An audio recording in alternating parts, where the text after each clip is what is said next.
ఉంది. గిరిజన ముద్దు బిడ్డ సీఏ గారు జెండా ఆవిష్కరణ చేయబోతున్నారు. అందరూ దీనికి ఆదివాసులు అందరూ నోటి నుండి ఏ ఆదివాసి అనాలి.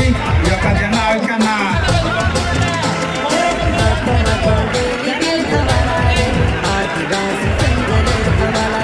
జెండా ఎగరగానే అందరూ ఆదివాసి